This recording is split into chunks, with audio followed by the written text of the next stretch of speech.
So now our topic for today is particularly thinking about natural rules, or just rules generally, moral rules generally, and then also trying to think about virtue ethics and the idea that there are various virtues.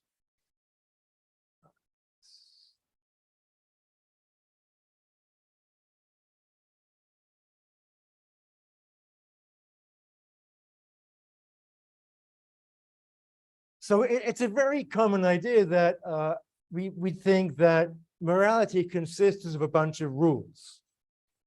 And there's questions about how do you get those rules, and that idea that there are important rules which we should obey is kind of definitely one that's popular. But then you ask, well, how absolute are those rules? How much should we take them kind of like to have no exceptions? So, I mean, definitely, I think it's pretty common. We think that lying is generally bad, but we also may think there are cases where it's okay. There's cheating, there's different kinds of cheating. There's cheating in a test, there's cheating on exams, then there's cheating more as in breaking promises, like in breaking promises to your partner, such as I am not going to have sex with anybody else, and then having sex with somebody else. We generally think stealing is bad, but we may also think that there could be exceptions to that. Murdering, we think, is bad. I don't really necessarily think that there are many exceptions to murdering, but there are questions about how do you define murder, and there may be cases of killing people where we don't think that it really counts as murder. For execution, for example, executing a criminal, we may not count that as murder. In war, if you are fighting and you kill the enemy, we don't generally count that as murder. So there's questions about what counts as murder. Then there's all of those for a negative, there are things you shouldn't do. Then there's questions about what you should do. And helping other people and being kind are both positive, and they both seem like they're good ideas. But then there's questions about exactly how often should you be doing that, or on what sorts of occasions. It seems like you can't spend your whole life helping other people. Well, I mean, maybe you could, but then what's your life going to be like if you were just helping other people your whole life? So if you're going to have a list of rules, then there's a question of what list of rules to have and how precise the list should be. I guess there's two ways of going. You could have a sort of vague rule, and then if you have a vague rule like don't lie, I'm not sure if it's vague, but it seems very overly general, because we think there are going to be exceptions to that. And we could try and make the rules more and more precise. For example, you could say, don't lie unless doing so will stop someone else from being hurt. Right. So that's a more precise rule, and maybe that's more plausible. Or maybe we could have a bunch of rules that we could say, don't lie, but also don't hurt other people, or don't allow other people to be hurt. And then you'd have to work out which rules, when does one rule take a precedence over the other rule? And exactly how absolute, what we mean by absolute is the rule has no exceptions. Are there any rules we think should be absolute?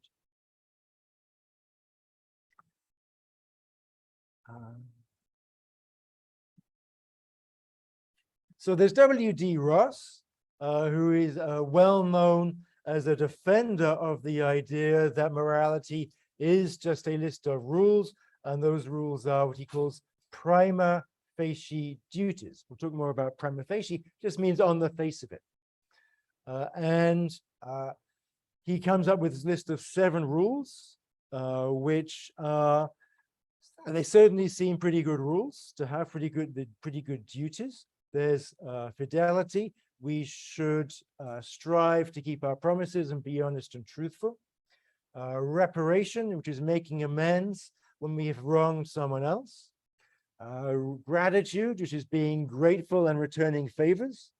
There's non-injury, which is given this fancy term non-maleficence, which they just mean the same thing, basically not hurting other people. Beneficence is helping other people. Then self-improvement. I think self-improvement is an interesting one. Maybe it's not one we talk about so much these days. It's the idea that we have a duty to ourselves to make ourselves better people. I mean, I think that is at least one way of understanding it. I guess that there's a question about to what extent self-improvement can include just making yourself happy. So if I like to make myself happy by giving myself a treat, does that really count as self-improvement? So I think that's a kind of a question to debate more. Then the final one is justice, which is treating other people fairly, especially when there are goods and burdens to distribute around. What counts as a fair distribution of goods and burdens? I mean, you can I think some sort of simple examples about that are like if you have kids and you have a birthday cake, how should you distribute the birthday cake?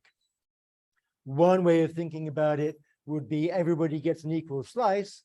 No, but what if you have like 3-year-olds and 12-year-olds?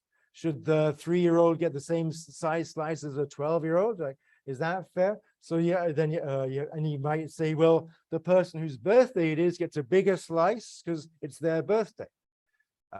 So there's all sorts of questions of fairness there, and plenty of ways to have those debates. So definitely rules can be expressed as duties, and duties can be expressed as rules. They seem pretty closely connected. And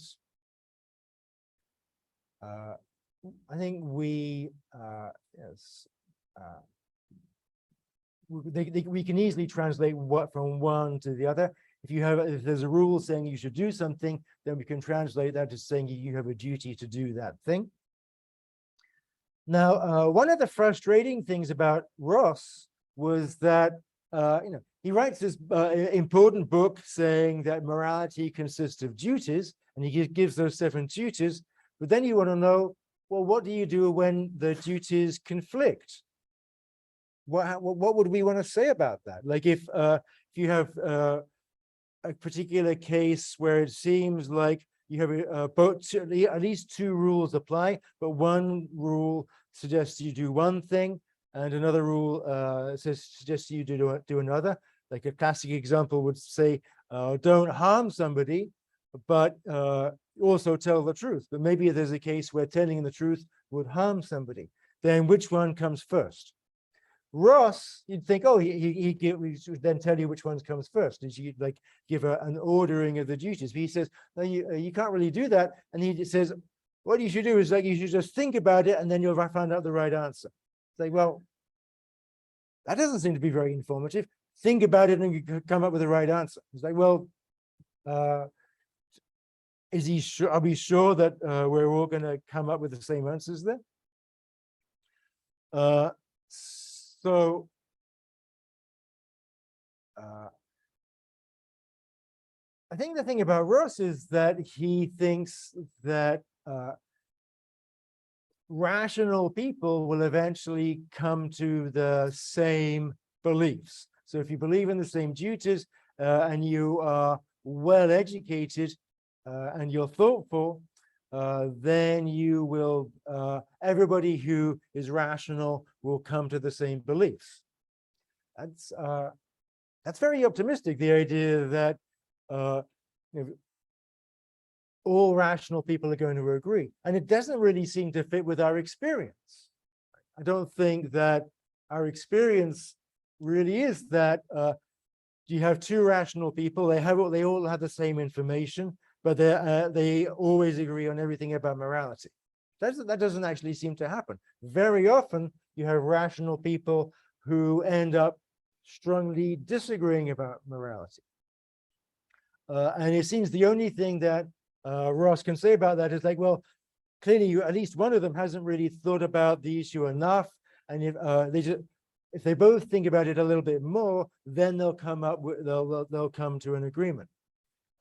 He draws an analogy with mathematics. It seems like think that basically morality is like mathematics, and so we sort of suppose that in mathematics that there's one set of right answers, and if two mathematicians disagree about something, then one of them needs to go back and think about it more, and they'll discover their mistake, and then they'll end up agreeing. So he's extremely optimistic that people are going to actually agree about everything to do with morality. I mean, I know if you just look at the history of people arguing about moral issues, is that how things have actually worked? Like, has it always been that when you get people in the room and you sit them down, they'll all come to agreements in the end? Well, that doesn't actually seem to be how things work.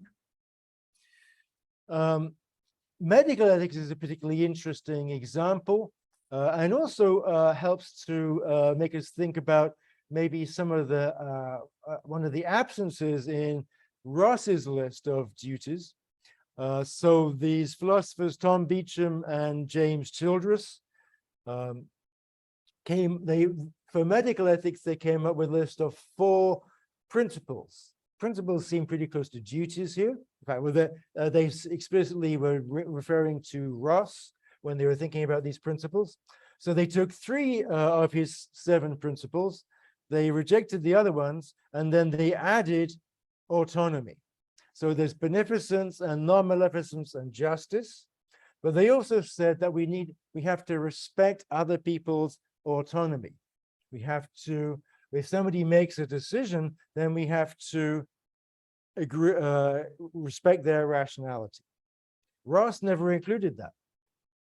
Certainly, it's a standard part of medical ethics that doctors have to respect patients' autonomy, and even if patients make decisions which doctors think doesn't make any sense, so long as the patients are competent, so long as they have basic rationality, then they should be allowed to make decisions for themselves, and it should not be right to overrule their decisions.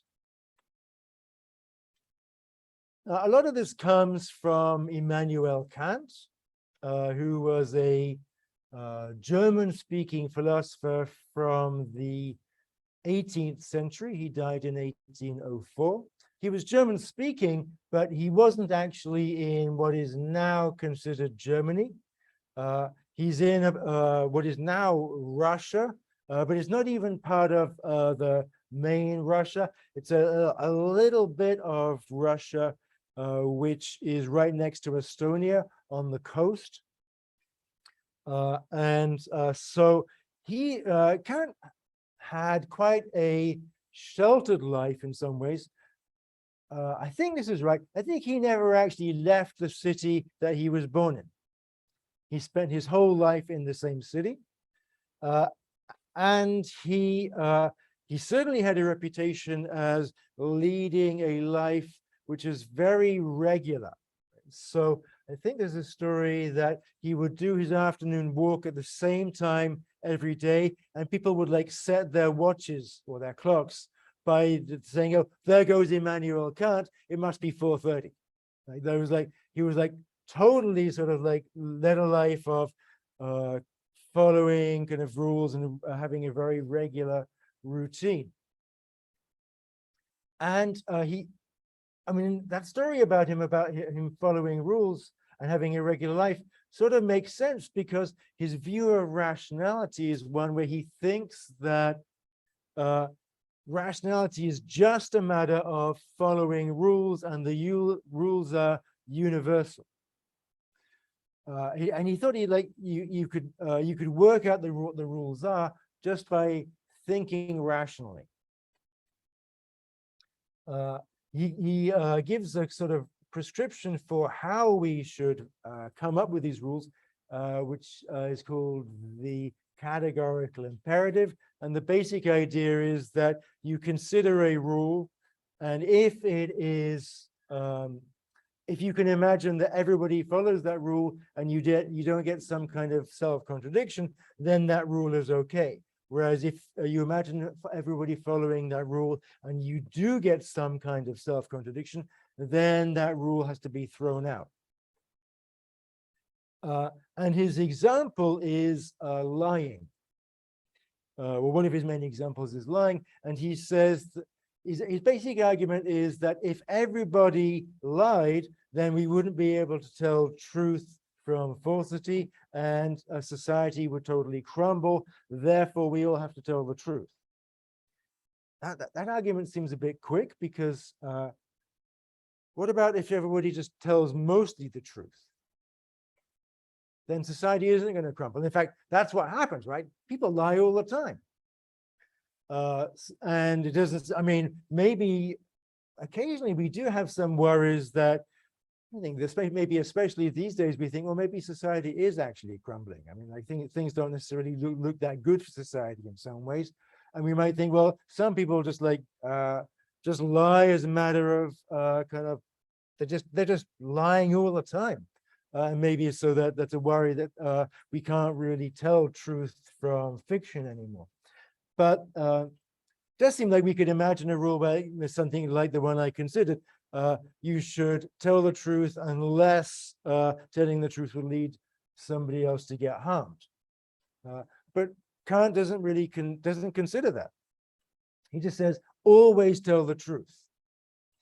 And we can think of plenty of examples where telling the truth would end up with somebody being hurt. The sort of standard ones where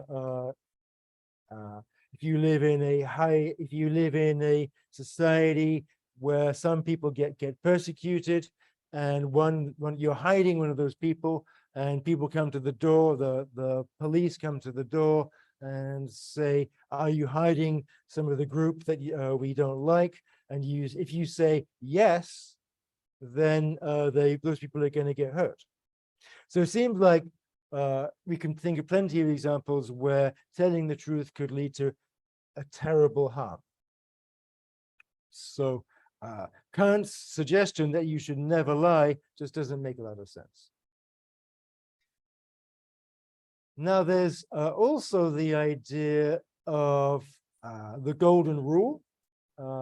And certainly some people would think that the golden rule is a very plausible rule. So the golden rule says, always treat others as you would like to be treated. And you hear that all the time, and you hear that all religions endorse the golden rule. But there is a big question, what does that mean? Treat others as you would like to be treated. So it seems pretty vague. I mean, like everybody I meet, so when I'm on the bus or on the subway, should I go up to people and like be nice to them? She's like, well, that might not actually be appropriate. But you might say, no, no, because of course, like on the bus, you wouldn't want somebody coming up to you and like being nice to you and offering you a back rub. Be like, what the hell, right? So maybe it's, so maybe we need to kind of think about, well, what does it mean to be, how you want to be treated? You have to specify that pretty carefully according to a situation. But maybe maybe we have quite different preferences. So, I like to be left alone, where other people like to be talked to.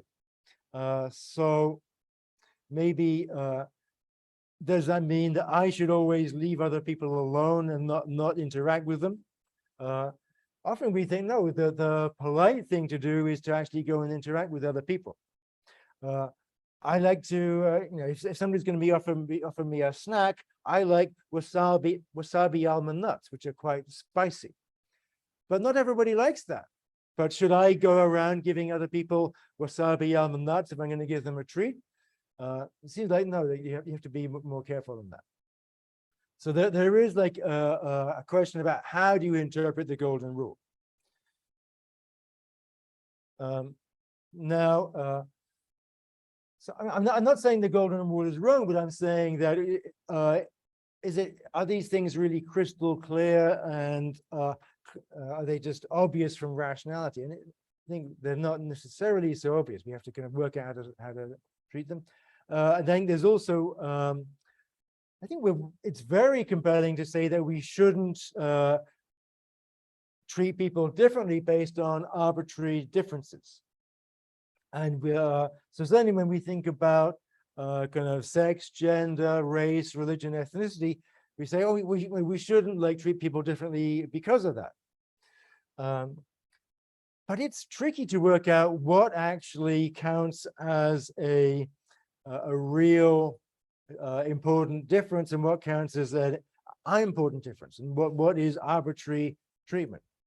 I think these days there's a lot of debate about that regarding males and females.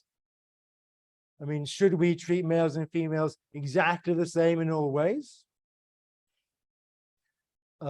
Should we do away with gendered bathrooms or sex bathrooms? Should we do away with male and female different changing rooms? Many people would say no, we want to keep those differences. And then there's questions about how do we draw those distinctions? And what about people of different religions to ethnicities? Should we, how much should we allow those ethnicities to affect how we treat people? I mean, I think, in some ways we think those things are obvious, and but you think it's obviously that we shouldn't treat people with different eye colors different, right? If you went around like going, oh, what's your eye color? And then treating people differently, that would be particularly sort of bizarre. I think another issue that's going to come up for us quite a lot is, can't we treat our family differently from strangers? Isn't family a category which is actually very important for us? And we would say that that we should definitely treat family in a very different way from strangers. But it isn't, I mean, so is that different? Is it the category of family or non-family arbitrary or non-arbitrary? So there's kind of, we need to be careful about how we're going to specify those kind of differences in our reactions to them. So we might want to be, I think this is getting a bit closer to how we want to say it. We might say we should never systematically discriminate against a group of people on the basis of arbitrary differences. That sounds good. But again, like we still need to spell out what is an arbitrary difference.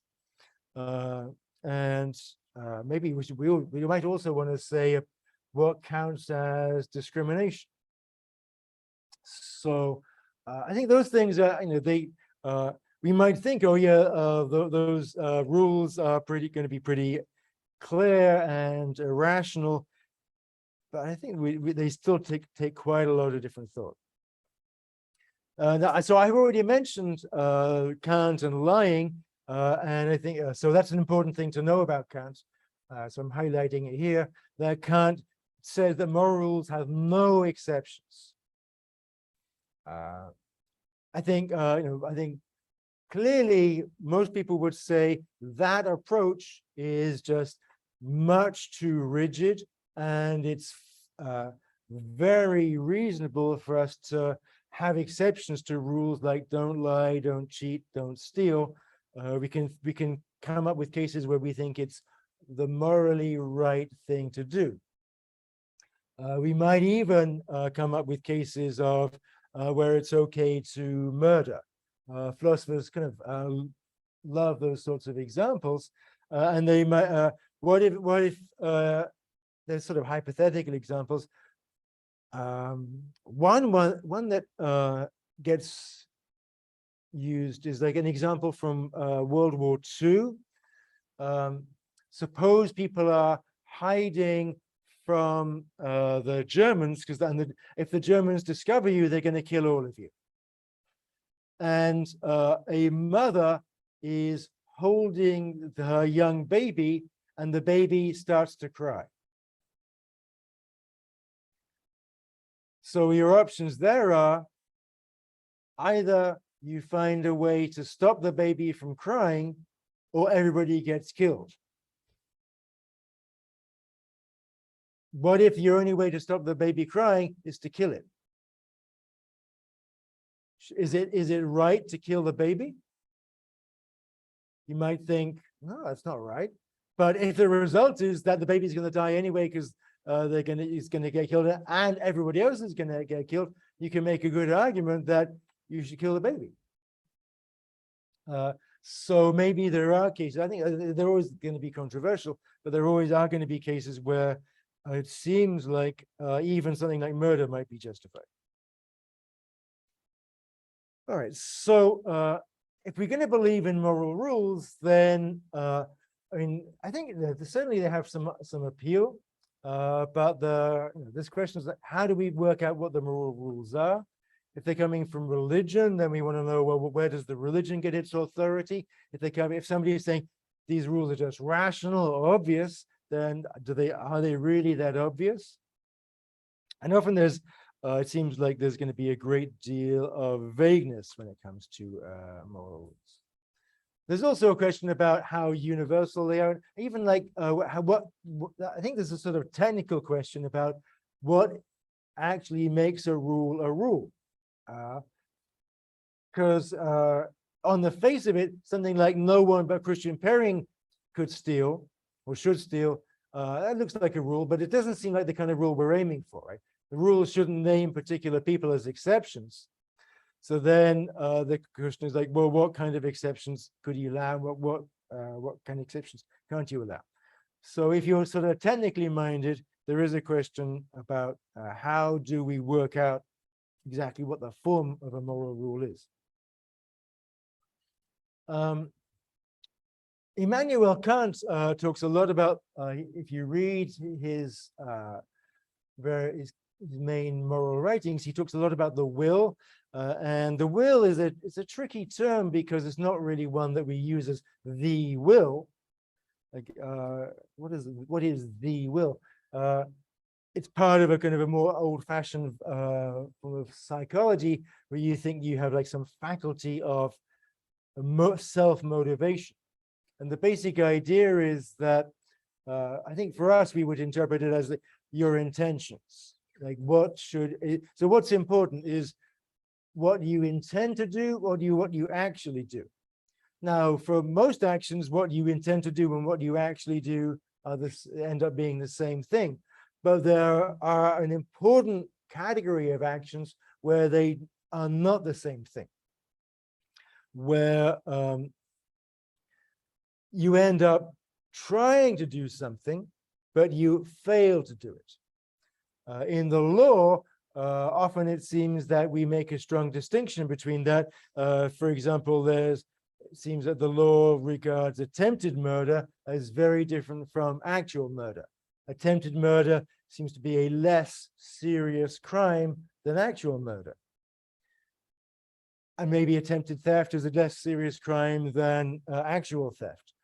But if you think about the two people, if they have exactly the same intentions, suppose that both people are trying to murder somebody else, and the only difference is that in one case, the gun misfires and the person doesn't die, and in the other case, the gun does not misfire and the person does die. It seems like they are both exactly the same in terms of the person's intentions.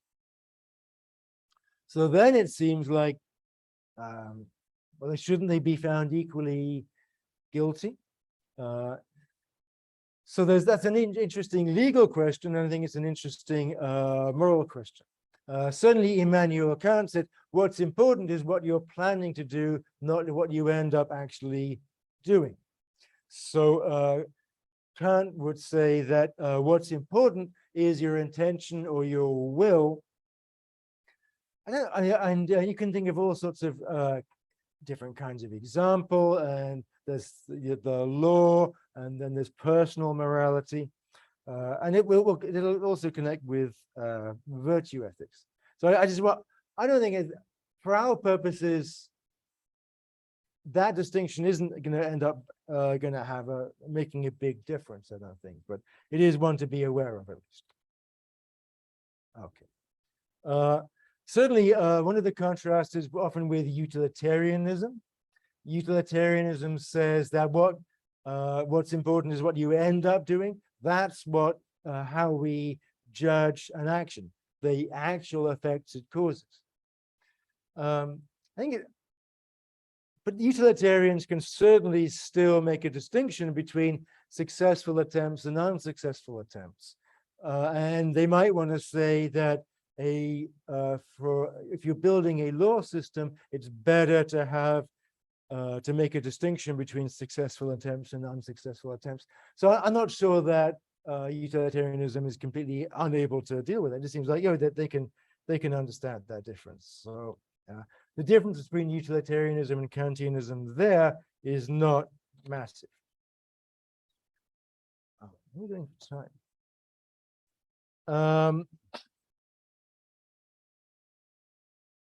All right, I might come back to applying these rules, the different cases. I don't necessarily think that I have to think about it a lot. All right. Now, I want to say just a little bit about the idea of values, because values lists come up quite a lot. Now, the term values is a little bit different from a rule. And if somebody says, "What are your values?" then you might come up with a list like a list here, although this is a list more for that's used by employers, like honesty, boldness, trust, freedom, team spirit, modesty, and fun. I imagine most people for their own personal list would want to add family, right? Many people would say, "Oh, my main value is family." So I think the idea of values is an important one. And when you're thinking about ethics, you often say, well, you need to think about your values. But the term values is also pretty vague. And if you look on the internet, if you look at different lists of values, like some pages have lists of 200 values. It's kind of sort of hard to imagine living by 200 values. Like how do you kind of like go through the lists? Like you just haven't got time to be thinking about that so much. So values are pretty vague, I would say. And certainly if you have a list of 200 values, then you have to work out which are your most important values and which are the kind of like subsidiary values. I mean, for the list here, I mean, is fun as important as honesty? We might think, no, I mean, fun's nice, but it's not as important. And then there's also they often seem a little bit vague. I mean, team spirit.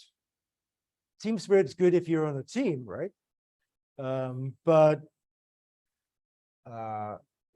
it's good in sports, and maybe it's good if you're in a business where you're in a team. I mean, what does team spirit mean? Does team spirit mean that you should wish the other teams were dead? That would seem to be a little bit excessive, right? Although not unheard of in sport, right? It seems like sometimes team spirit, believing in your team, is actually kind of a really kind of powerful thing. And I guess we might, I guess one of these days we also think about nationalism a little bit. What should we think about, say, believing in the USA? Does believing in the USA mean that no other country counts? Should we say USA first and all other countries have secondary importance?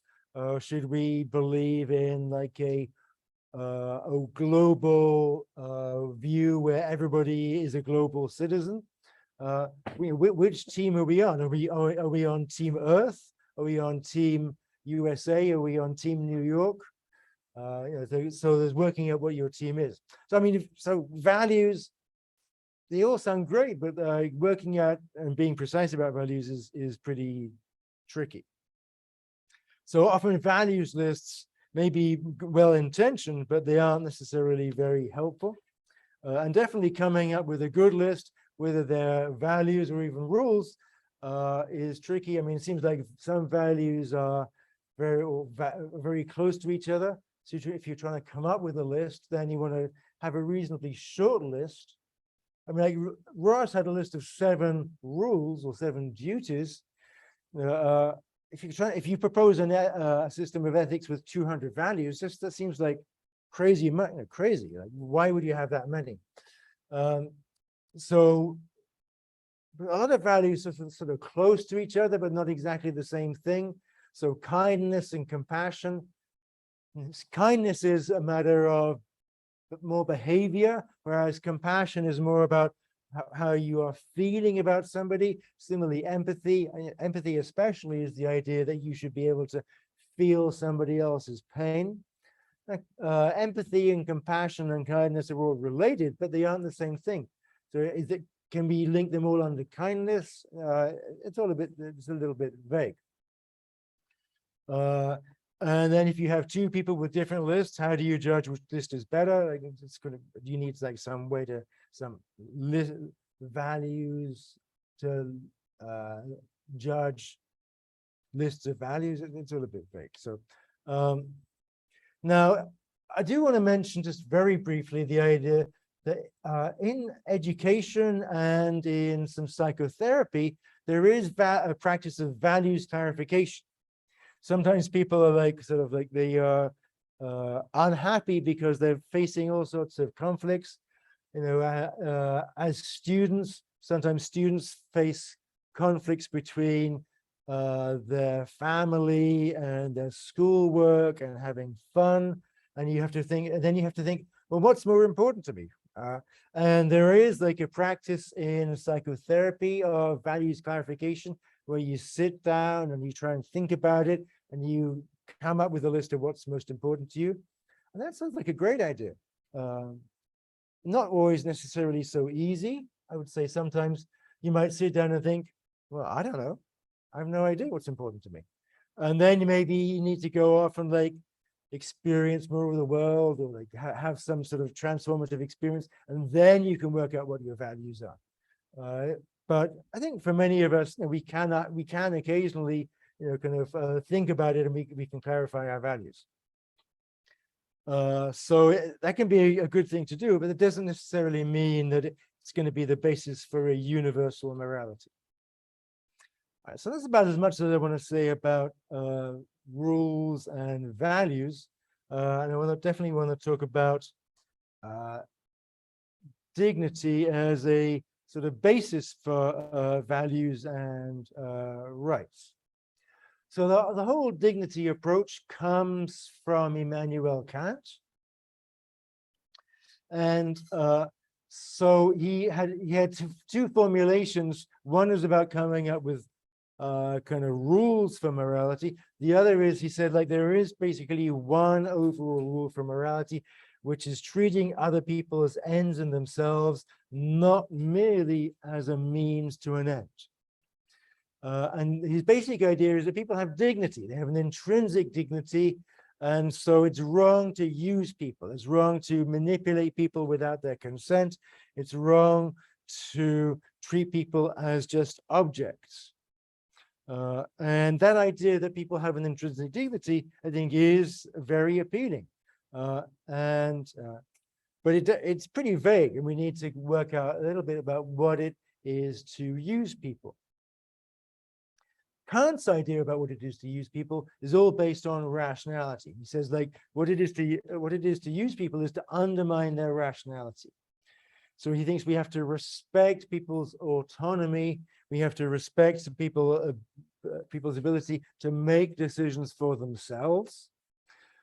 So fundamentally, that means we should never force people to do anything. So clearly, that is, if you if you threaten them with violence against and make them do something, that's wrong. If you physically kind of manipulate the body, that's wrong. And if you lie to somebody, then that undermines their ability to make a decision. If they're trying to work out what to do and you give them crucially false information, then their ability to make a good decision is undermined. I think that's probably one of the central ideas for why Kant thinks you should never lie. But as we already talked about, sometimes it seems like sometimes there's other things which maybe are more important than human dignity, such as saving a life. So the whole idea of dignity is very closely related to the idea of rights. These are not legal rights, but rather the idea of moral rights, the idea that each person, just as a human being, has moral rights.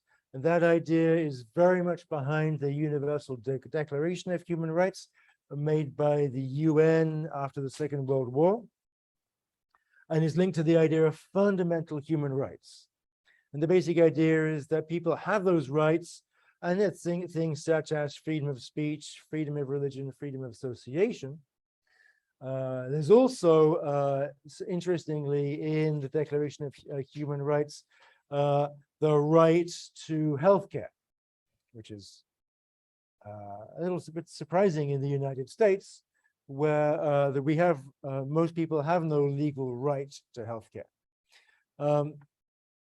The idea of these moral rights is that prior to legal rights, and basically the sort of recommendation is that any legal system should respect those rights. So all of that's related to the idea of human dignity. So where does that come from, this idea of dignity? And Kant thinks it's rationality. And he thinks that that means that humans have dignity because we are rational. And Kant thought that it means that non-humans don't have rationality and don't have any dignity, and therefore they have no moral rights. We don't owe them anything. That sort of idea, I think, is especially controversial because these days we are much more inclined to recognize that non-humans can be rational. For one thing, it's possible to teach great apes like chimpanzees or gorillas American Sign Language. You can teach them that you can get them to have a vocabulary of several hundred words. You can also make friends with great apes, and it seems like they have their own morality. The morality is not always one that we would admire. Chimpanzees can be incredibly murderous. They can be extremely violent. But they're smart about it. So like a lot of great apes are very good at planning and at thinking ahead. So that kind of it's not just a matter of like having a skill. Like obviously some animals are better at some things like running or flying, but some animals have rationality in that they can plan ahead. And in fact, even it seems like even birds, ravens are good at ravens, and crows are very good at problem solving. And even squirrels. If you've ever had the experience of trying to keep squirrels out of your bird feeder, squirrels are actually extremely good at defeating all that and finding ways around that. So it seems like even squirrels are good at kind of problem solving and finding ways around human attempts to stop them getting at the bird food.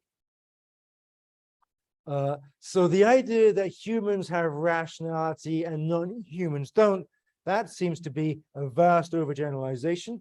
We might want to say that humans are smarter than other animals, but that doesn't mean that other animals don't have any rationality.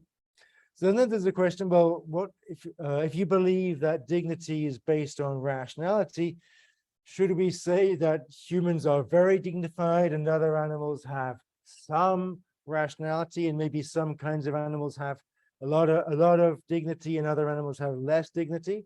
I mean, presumably, like, worms and ants, not so much dignity, but chimpanzees and orangutans and gorillas, maybe quite a lot of rationality and quite a lot of dignity. Kant himself was also both sexist and racist.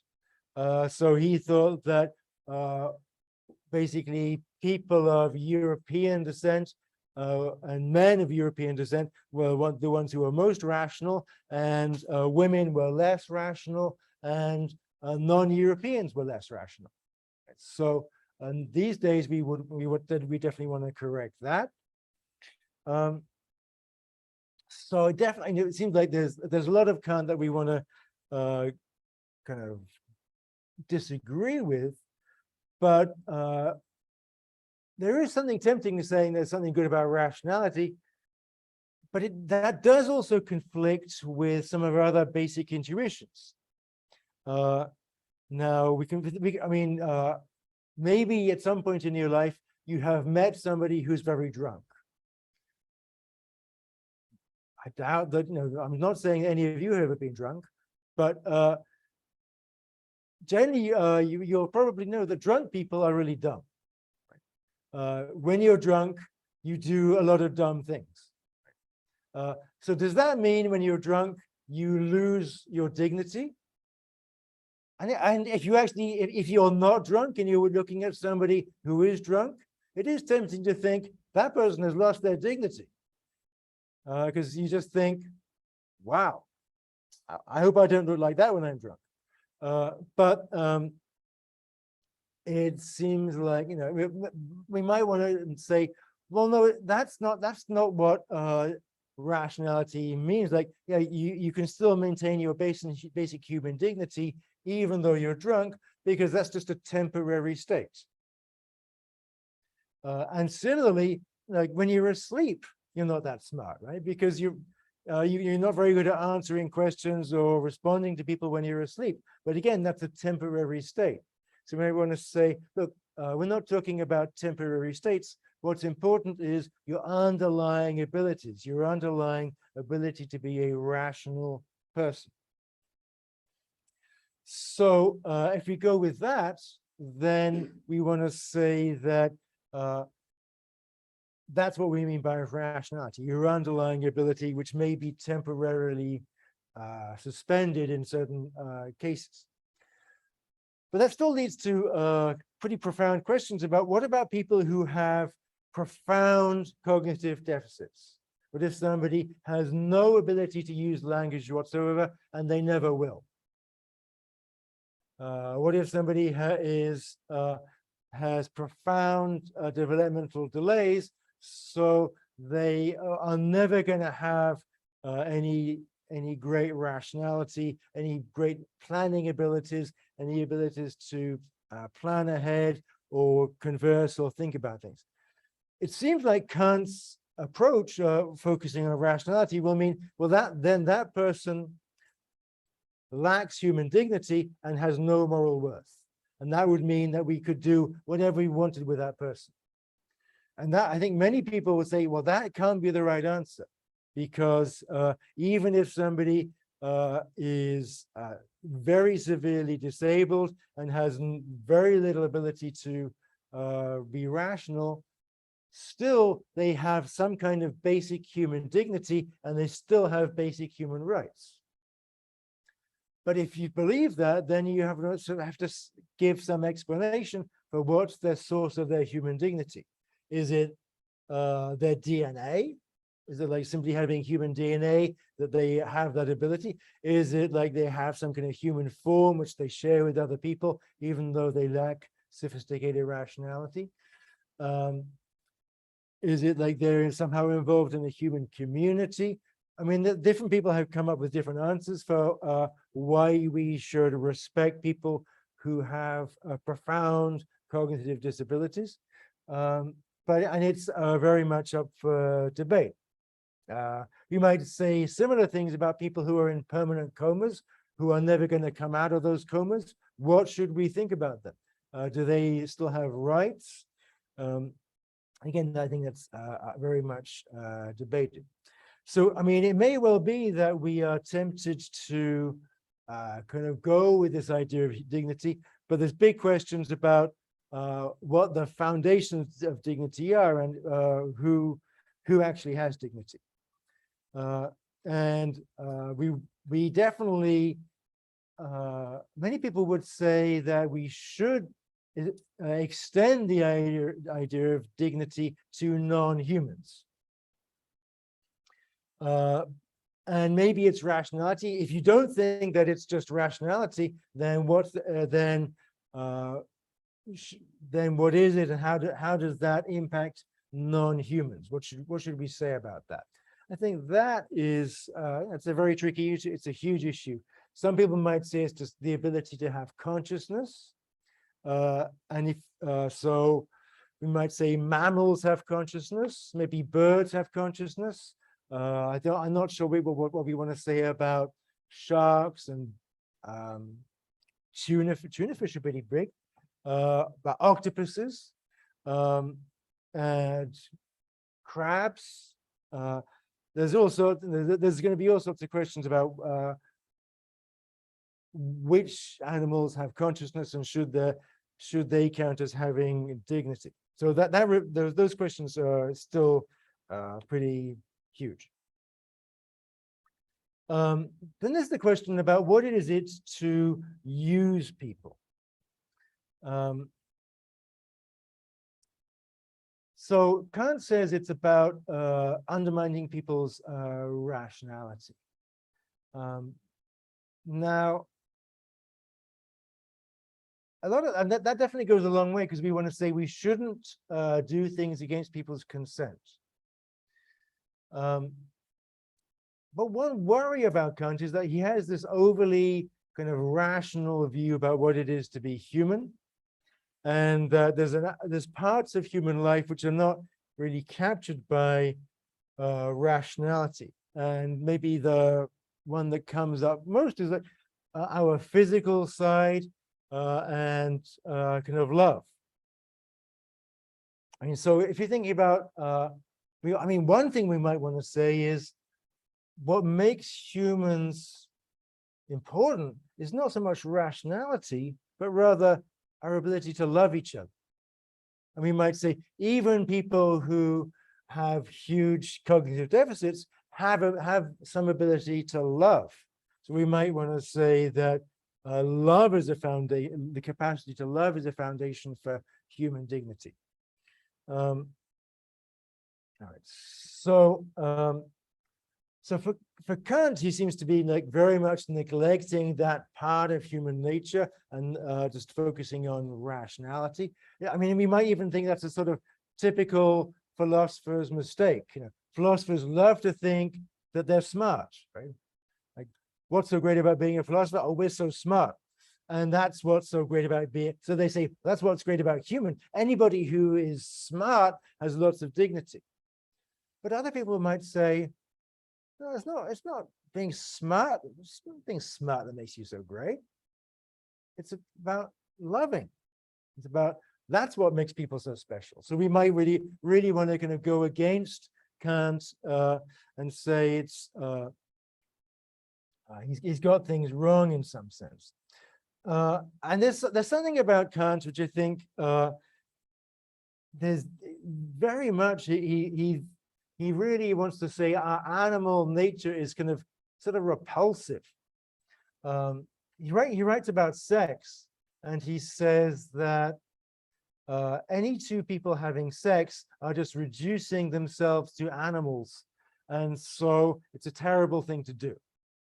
You should never really have sex. Now he recognizes obviously that, well, if humans never had sex, then humans aren't going to be around for very long. So he says, well, okay, occasionally people do have to have sex for just keeping the species going.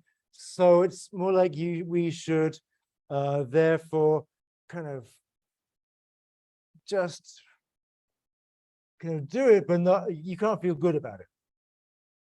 So it's a very kind of, because what that is doing is you're just reducing yourself to your animal nature. And he's like, well, that just is a very negative view, right? I mean, like, I think many of us would say, no, there's much more that's important about life than doing that. So we want to say, we might want to say he's got things completely wrong. He's got this, and we should actually sort of respect the body, our embodiment, and those things are actually very crucial to our human lives. And so it's not just sex, but hugging and things like that. Kind of the kind of basic affection between people is something which is actually crucially important, even especially in a moral life. So morality is not just about like respecting people and their rationality, but actually kind of being human together. And so maybe Kant has really missed out an essential part of human life. So there's a big question about what it means to disrespect somebody. So Kant clearly would be very much against things like prostitution, because that's reducing ourselves to animals. There is a kind of Kantian idea, though, that whenever, so long as you are doing something rationally and with consent, then it's okay. I think the idea of we have sort of conflicting intuitions about, especially about sex workers, but anybody who uses their body to get paid, like, is that dignified or not? And it seems that there is a sort of intuition, or like, working as a prostitute is just not dignified. It's not, there's somehow you're undermining your human dignity, because because part of the idea maybe is that sex is a sort of sacred personal thing, and if you're just selling it, then you are kind of selling some crucial human aspect of yourself. And maybe we want to say that about stripping too, although maybe stripping isn't such a big deal.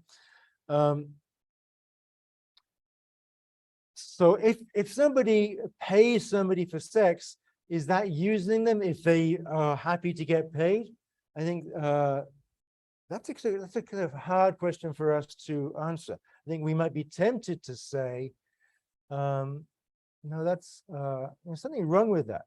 Now, it's complicated in contemporary USA, because sex work tends to be illegal. It tends to be often associated. People who do sex work tend to be pretty desperate. And maybe we want to think that they're drug addicts. And so maybe if they're drug addicts, then they can't really be very rational. I mean, there are legal brothels in the United States, in Nevada, where it's legal, and we might think, well, what about if you work there? There are other places in the world too where there are legal brothels, and say, well, if the people doing it are sort of protected and they are not coerced, there's no pimps involved, then maybe it's okay. So, I mean, there is that kind of the fundamental question about what does it mean to respect somebody? Is it simply a matter of respecting their rationality, or there are other conditions about respect too? One of the kind of sort of the final things about dignity is, when is it, do you always have your dignity, or do sometimes if you do something bad, do you lose your dignity? The obvious example is, what if you murder somebody? Then do you no longer deserve respect from other humans? And again, people differ about that. Kant said, no, you always have your dignity no matter what. But other people are more willing to say, no, sometimes if you do something terrible, then you are no longer worthy of human respect and you lose all your rights. So we need, the whole idea of dignity is very sort of interesting, but also a little bit confusing. We're not quite sure what to say about that. So that leads to all sorts of kind of questions about the nature of dignity. All right, so I think that's as much as I want to say about dignity. And so that's it for now.